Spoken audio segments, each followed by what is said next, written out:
haatana dhegaystayaal waxaad ku soo dhowaataan xubintii dhaqanka iyo hiddaha iyo Axmed Faarax Cali Idaaja.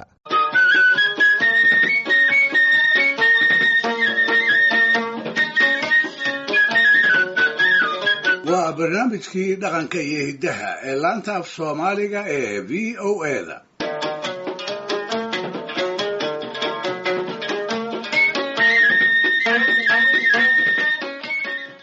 dhegaystayaal, bulshooyinka aadanaha tu walba oo ab iyo absaxan wadaagta waxaa markii muddo la joogaba ka soo dhex baxa qof inta kale ka indheer garadsan oo tagtadii hore iyo joogtada inta isku minguuriya saadaalin kara waxa isaga iyo inta ay isku sinjiga yihiin ay timaadadu u soo sido. qofka tilmaantaas lihi badanaa awood uu wax ku dooriyo ma laha, waase taliya. markaas baa hadalkiisa la yaraystaayo waa la quursadaa, waa lala yaabaa, ugu dambaystana miyirkiisa ayaa la dhaliilaa oo fayoobidiisa ayaa shaki la geliyaa. isna madaalee meeshii la isugu yimaadaba wuu ka dhex kacaa, isaga oo dadkiisa uga digaya hadday tiisa diidaan waxa ku dhici kara amaba ku dhici doona. aalaaba taas oo kale waxay la soo gudboonaataa suugaanleyda, gaar ahaanna maansayahanka dhabta ah ee aayaha bulshadiisa inta uu ka fakaraa ay in doora ka badan tahay inta uu danihiisa ka fakaro. taasna tusaalayaal badan ayaa loo heli karaa.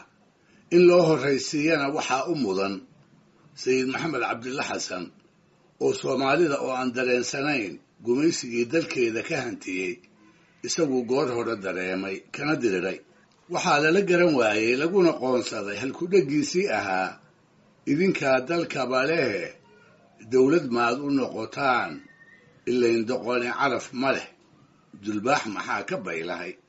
aan ku labeeyo xaaji aadan afqalooc iyo afartanadii qarnigii 20aad siduu wacdiga iyo waanada ugu xabeebsaday soomaalidii uu la degaanka ahaase ay uga hoos qaadi weyday.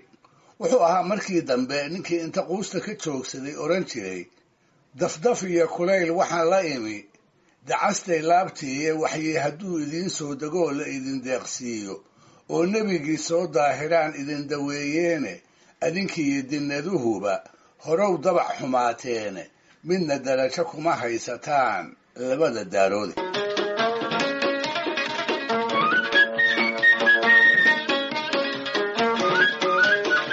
tusaalaha saddexaadna aan ka dhigo maxamuud cali beenaley oo had iyo jeer soomaalida dareensiin jiray horumarka teknolojiyada ee reer galbeedku uu gaadhay iyo meesha dambe ee ay iyagu ka taagan yihiin. beri hore gabaygiisii uu yaababka dayuuradda ku tilmaami jiray waanigii halkan ka tabiyey. tan soo socotaana waa tix gaaban oo iyadana uu kaga hadlaayo horumarka farsamada casriga ah, gaar ahaan qalabka dagaalka ee qaramada galbeedku ay washadheen.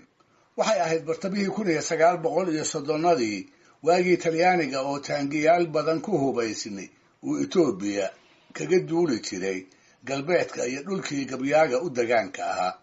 markaas buu tusaale u soo qaadanayaa hubkaas culus ee xilliyadaas ay soomaalidu kaar armaatiga ugu yeeri jirtay, maraakiibta waaweyn ee badaha isaga gooshta iyo siinka iyagoo meelo fogfog kala jooga ay ciidamadii talyaanigu ku wada hadli jireen.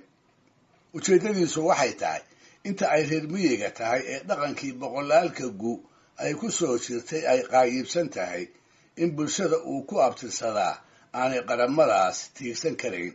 wuxuu yidhi kalaxa iyo fandhaalka iyo intaan koorta qoranayay, kambalkiiyo ardaagiyo intaan kala raxboodayay, kuragiyo dhallaankii intaan kaba u yeelayay, hadba kaynta doogale riyaha kaalay odhanayay kaar armaati iyo kaakuf buu keenay faransiise, koolmaanka iyo siinku waa kaalintan gabaye kari maayo haatan oy cilmiga kor ugu foofeen.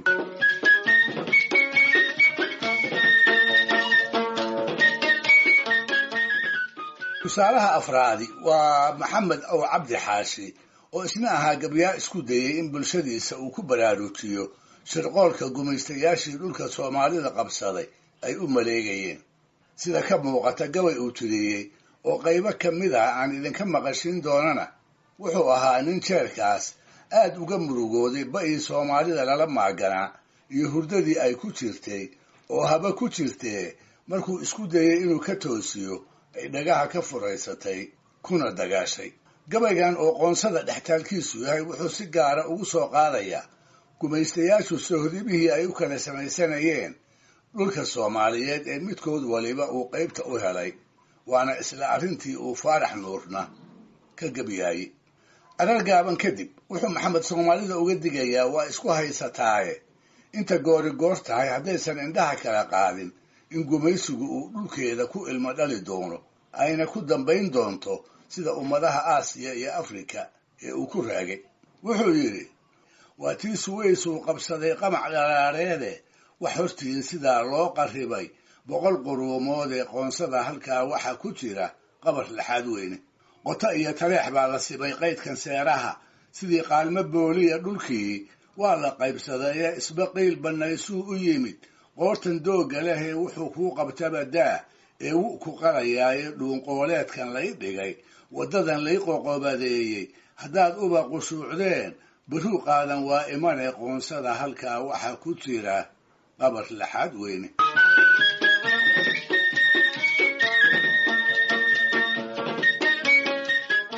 tuduc kale oo gabayga ka mid ah ayuu Maxamed ku muujinayaa tiiraanyadii ka haysay qunsulkii Ingiriiska ee xilligaas toga herar la keenay iyo sidoo kale dhirtii la jaraayay markii sohdimaha la jeexayay astaamaha loo yeelayay.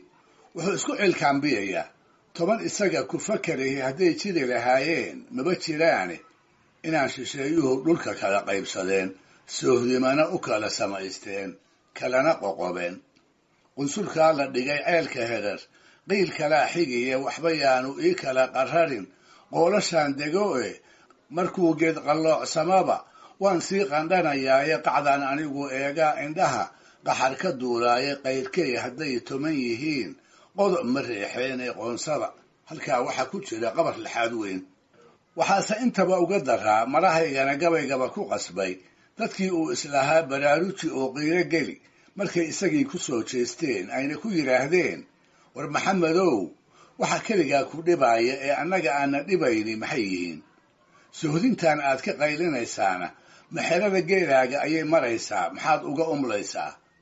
markaas buu yidhi, waa qiiro gelin oo dhulkaa laysu qoonsaday aan ku bara khiyaanada niyow midkii qaalin kaga maalay qayrkii ka hara ee waxaad tihiin qaday habeenkii qoyskaaga mari mayso baad igu qardoofteene qoonsada halkaa waxa ku jira qabar laxaad weyne. quruuntani allaa garan kolkay qaadan waanada qodaxdaa xanuunkeedu waa qaamad kuu maqane qoonsada halkaa waxa ku jira qabar laxaad weyne. allahayow nin wax garanaya iyo nimaan la garanayn waxna ka maqlayni isu daranah. dhegaystayaal, barnaamijkii dhaqanka iyo hidduu maanta halkaa ha inoo jooga waa inoo toddobaadka soo aadan iyo ku kale hadduu eebba idmo.